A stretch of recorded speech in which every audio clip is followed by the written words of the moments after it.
अभी जो आपने इससे पहले चौपाइयाँ सुनी है वो इन महाशय के मुंह से निकल रही थी। ये चौपाइयाँ मन से निकली हैं और ये रामायण की चौपाइयाँ हैं और गंगा मैया का आशीर्वाद ऐसा है कि वो अपने आप ही वो सुर में अपने आप ही ढल जाता है। हम लोग वैसे तो यहाँ पे पंडित हैं, धीरे धीरे साध रहे हैं संगीत की, मतलब सीख रहे हैं संगीत माँ गंगा के सानिध्य में। मुखवा में 12 महीना पूजा चलती रहती और 6 महीना यहाँ पर। जब ये गाता है तो ऐसा लगता है कि माँ गंगा जी साक्षात सामने विराजमान है। संगीत में वो शक्ति है कि मतलब जितने भी बाहर की जो हमारे यात्री लोग आते हैं वो खींचे चले आते हैं। तो बेसिकली गंगा जी जो आई है पितृ उद्धार के लिए आई है। तो पहले दादाजी लोग बजाया करते थे, फिर पापा जी लोग बजाते थे, तो हम बैठे रहते थे, देखते थे कि हम विकास कुछ बजा पाएँ। पर ये है कि जो है गंगा जी का है और गंगा जी के नाम से ही हम लोग ये करते हैं। हम जो कुछ भी हैं गंगा मैया की तरफ से हैं, गंगा मैया की वजह से ही है। आदमी जो ऑडियंस हमारी होती है वो जब नाचती है ना तो अंदर से निकलता है। फिर पहले गौमुख नहीं हुआ करता था, धीरे धीरे ग्लेशियर पिघलता पिघलता पीछे जा रहा है, अब 19 किलोमीटर पीछे है। यहाँ पे जिस दिन दीपावली होती है, लक्ष्मी पूजन, उस दिन यहाँ पे बहुत भव्य पूजा होती है, गंगा जी का अभिषेक भी होता है। तो 6 महीने गंगा जी अपने मायके में रहती है मुखी मठ में और 6 महीने यहाँ पे रहती है। कैसे रहते हैं सब नहा देती है शक्ति, बस कपड़े पहनने पड़ते हैं। भविष्य बहुत उज्जवल है, बस माँ गंगा का आशीर्वाद ही सबका बस।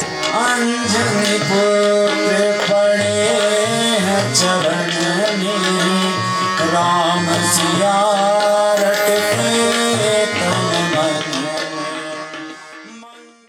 नमस्कार, मेरा नाम विकेश है। आप सुनेगा इंडिया देख रहे हैं। इस समय मैं गंगोत्री धाम में मौजूद हूँ। शाम का समय है, आरती अभी गंगा मैया की आरती हुई है और अभी जो आपने इससे पहले चौपाइयाँ सुनी है वो इन महाशय के मुंह से निकल रही थी। सर पहले तो हमें परिचय दीजिए, कौन है आप?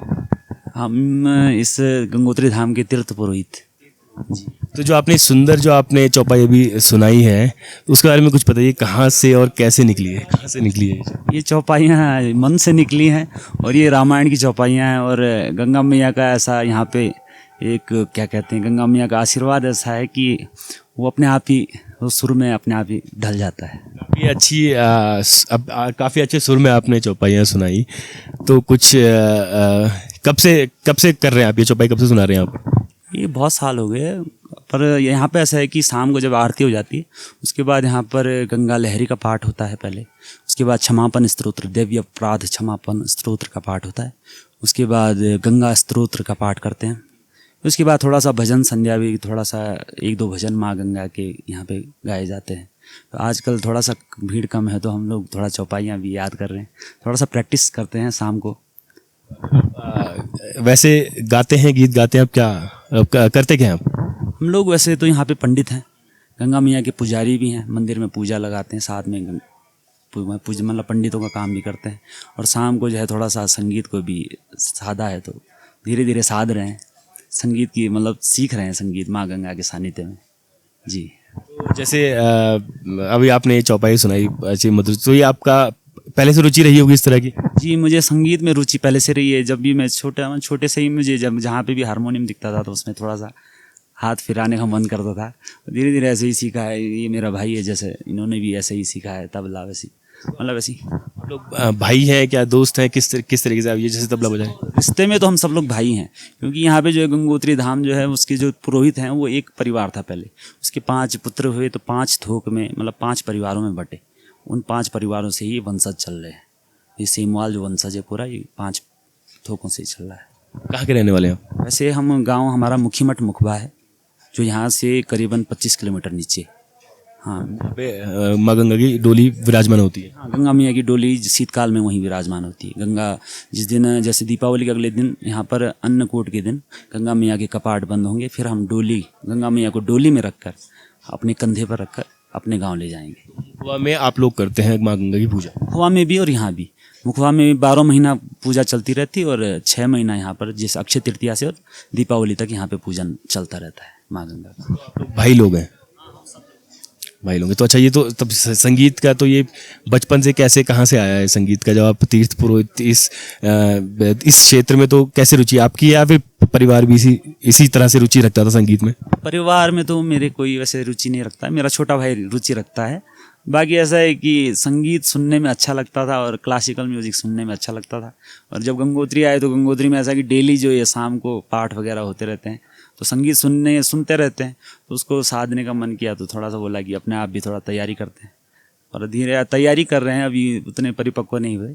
काफ़ी अच्छा गा रहे थे आप। आपको तो कब से शुरू किया था आपने, वैसे कब से शुरू संगीत पे आपने आजमाना शुरू किया था अपनी आवाज़? में करीबन 7 से 8 साल हो चुके हैं, उसमें तैयारी कर रहे हैं। बाकी अभी भी यह तैयारी में है, माँ गंगा की कृपा रही तो आगे और अच्छे कर पाएंगे। अच्छा गा रहे थे वैसे आप। ये अगर महाशय आते तो इनसे ही बात करते हैं हम थोड़ा सा। भाई साहब आपका नाम क्या है? मेरा नाम रविकांत सिमाल है और मैं भी यहीं पर तीर्थ पुरोहित हूँ और ये मेरा भाई है और आपके छोटे भाई हैं? मतलब सेम एज है हमारी। भी संगीत में रुचि रखते हैं और किस तरीके से, मतलब आप भी गा रहे थे और रुचि रखते हैं, आप तीनों भाई जिस तरीके से बैठे हुए थे, तो आप बताइए इसके बारे में कुछ। जी संगीत में रुचि तो पहले से ही थी, लेकिन मैं उतना तो परिपक्व नहीं हूँ जितना मेरा ये भाई है। और जब ये गाता है तो वो कहते हैं कि एक भाव ऐसा आता है यहाँ पर बैठ के कि ऐसा लगता है कि माँ गंगा जी साक्षात सामने विराजमान है। और इनकी भजन में वो मतलब उस संगीत में वो शक्ति है कि मतलब अब जितने भी बाहर की जो हमारे यात्री लोग आते हैं वो खींचे चले आते हैं। आज थोड़ा वो माहौल नहीं बन पाया उतना, क्योंकि हमारे साथ का जो छोटा भाई इनका उसकी तबीयत थोड़ा ख़राब है, तो इस वजह से वो भी नहीं आ पाया। तो हम सब जब साथ में बैठते हैं तो मतलब यहाँ पर बहुत भीड़ होती है और मैं इन्हीं को देख के बस थोड़ा सा इनके साथ गा लेता हूँ। ऐसे मैं कोई बहुत बड़ा मजावा कलाकार तो नहीं हूँ, बस थोड़ा सा जो अपना बड़ा भाई है इससे इनको देख के मतलब एक मन से एक वो आवाज़ निकलती है कि हाँ इसके साथ थोड़ा गाना चाहिए। तो ये पूरा मौका भी देते हैं साथ में गाने का। मतलब आप लोग कैसे इस तरह से यहाँ मंदिर में गाते हैं, बाहर भी गाते हैं, किस तरह से रहता है आपका गाने का?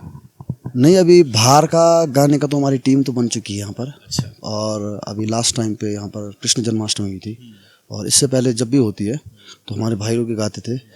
तो इस बार बहुत भव्य प्रोग्राम हुआ और उसका आर्टिकल शायद अखबार पे भी आया था इस बार। तो आगे यही प्रयास रहेगा, गंगा जी का आशीर्वाद रहे तो और आगे बड़े मंचों तक जाएं।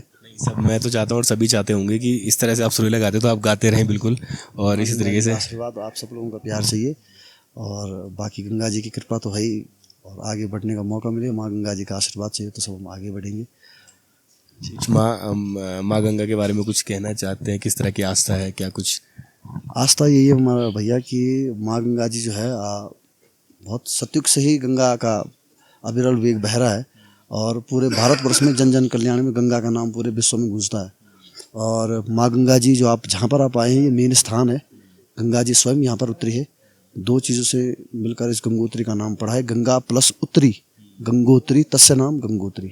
गंगा जी सर्वप्रथम यहीं उतरी है, इसलिए इस क्षेत्र का नाम गंगोत्री पड़ा है। और भगीरथ महाराज जी की यहाँ पर एक शिला है, भागीरथी शिला, वहीं पर बैठकर भागीरथ जी ने माँ गंगा जी के लिए 5500 वर्ष तक तपस्या करी, फिर जाके गंगा जी ने उनको दर्शन दिए, तब जाके उनके पितरों का उद्धार हुआ। तो बेसिकली गंगा जी जो आई हो पितृ उद्धार के लिए आई है।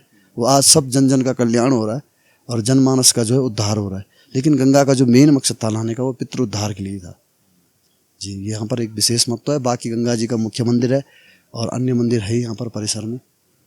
नहीं, मैं तो आपकी आवाज़ सुनी फिर मैं अंदर आया, फिर मैं आपसे बात कर रहा हूँ। बैठिए, आप भी बैठिए। आप भी काफ़ी शानदार तबला बजा रहे थे। आपका पहले तो नाम और कैसे रुचि बढ़ी इस क्षेत्र में? मेरा नाम अमृत सागर है, रावल तीर्थ पुरोहित गंगोत्री धाम।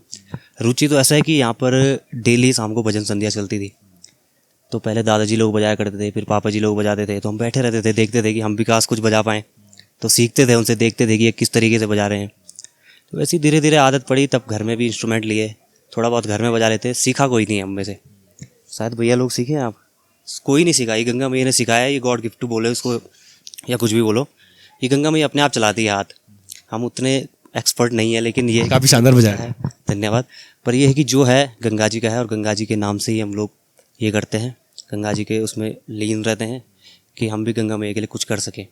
जी, बजा रहे हैं आप ये तो लगभग थोड़ा बहुत तो शौक बचपन से ही रहा है।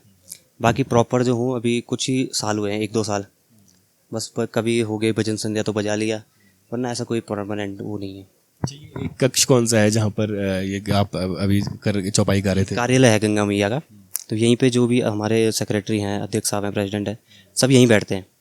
जी, काफ़ी सारी तस्वीरें भी यहाँ पे लगी हुई हैं, जैसे कि गंगोत्री धाम की पुरानी तस्वीरें हैं जैसे, और भगवान श्री राम की तस्वीरें हैं। तो कुछ माँ गंगा के आस्था के बारे में बताइए, किस तरह की आस्था है आपकी माँ गंगा को लेकर? देखो, गंगा मैया तो हमारी पालनहार है। हम जो कुछ भी हैं गंगा मैया की तरफ से हैं, गंगा मैया की वजह से ही है, क्योंकि हमारी जो भी रोजी रोटी है सब यहीं से चलती है। गंगा मैया ही हमारी पालनहार है। वो कहते हैं कलो गंगेव केवलम, कलयुग में गंगा ही सब कुछ है। एक प्रत्यक्ष देवता है जो वो माँ गंगा ही है। तो गंगा मैया पाप नाशनी है, सबके पाप मिटाने के लिए आई है। लोगों के पितृ मैया गंगा ने तारे हैं और हम लोगों को भी ऐसी तारेगी गंगा मैया। जैसे अभी अब कब काफ़ी टाइम से बजा रहे हैं जैसे आप यहाँ पर गंगोत्री धाम में, तो कितना मज़ा आता है बजाने में, और मतलब कैसा रहता है जब बजाते हैं आप, और किस तरह से भीड़ आती है, कैसे सुनते हैं लोग, आपको कितना मज़ा आता है? देखो, जब भीड़ देखती है, भैया गाते हैं, हम लोग गाते हैं साथ में, ये बड़ा भाई है विवेक सेमवाल जी, ये भी गाते हैं। तो जब आदमी जो ऑडियंस हमारी होती है वो जब नाचती है ना, तो अंदर से निकलता है फिर कि और कुछ तरीके अपनाए जाएं कि किस तरीके से और मज़ा आए, किस तरीके से और भीड़ अंदर आए। थोड़ा साउंड की व्यवस्था यहाँ पर कम है, 1-2 स्पीकर हमारे जल चुके थे, तो उस वजह से अब बाहर आवाज़ कम जा पाती है। लेकिन जब यहाँ पे कोई आता है, जब अंदर आ जाता है, उसके बाद आदमी सोचता है कि बस 1 घंटे 2 घंटे बस यहीं बैठे रहें, अगर चलता रहे। हम लोग जब खाना खाने जाते हैं या बंद करके जाते हैं यहाँ से, तो लोग बोलते हैं कि नहीं थोड़ा और, एक और। यहाँ पर ये है कि जाने का मन नहीं करता उसके बाद, एक बार अगर बैठ गए तो। यहाँ पर कब से बजा रहे हैं? यहाँ पर तो ये है कि जब हम आते हैं तो बजाते हैं, लगभग जब भी आते हैं, हर साल ही आते हैं तो बजाते हैं जी। और कुछ आप कहना चाहें माँ गंगा की कहानियाँ, विश्वास और मान्यताओं को लेकर? देखो, मान्यता तो यही है कि गंगा मैया आई थी हमारे पितरों को तारने के लिए, राजा सगर के। तो भगीरथ जी के जो पितर थे उनको तारा। सब लोग यहाँ पर आते हैं सिर्फ एक आस्था लेके कि गंगा मैया है, यहीं पे गंगा मैया उतरी। अब ग्लोबल वार्मिंग के चक्कर, पहले गौमुख यहीं हुआ करता था, लेकिन ग्लोबल वार्मिंग के चक्कर से अब धीरे धीरे ग्लेशियर पिघलता पीछे जा रहा है, अब 19 किलोमीटर पीछे है।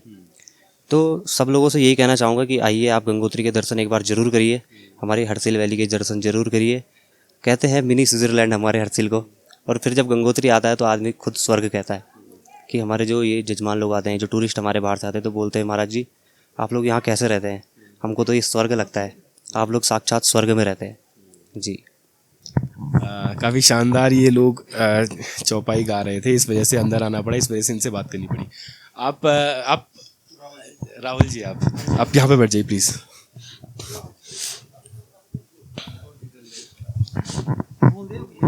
उन्होंने अपने संगीत के बारे में बुलाया, आप कुछ गंगा मैया के बारे में बताइए हमको। या स्वर्गलोक से पृथ्वी लोक पे भी यहाँ पे राजा भगीरथ जी ने तपस्या की थी 5500 वर्ष तक, तभी यहाँ को गंगोत्री बोलते हैं। गंगा उतरी तो दो नाम गंगोत्री।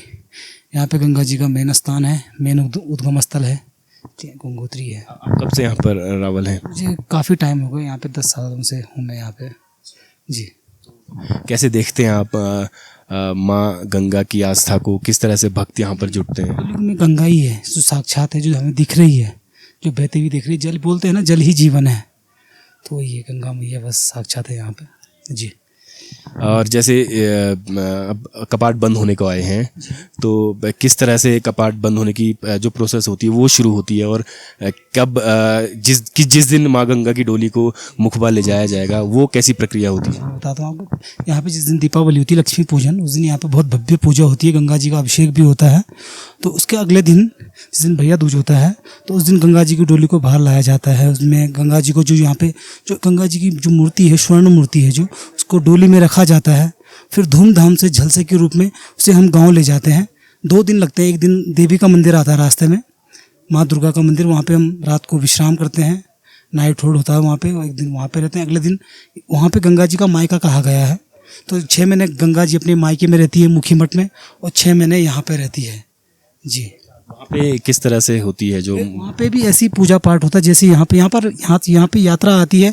वहाँ पे यात्रा बहुत कम आती है, क्योंकि उस टाइम विंटर रहता है, बर्फ़ पड़ती है, तो लोग आ नहीं पाते हैं।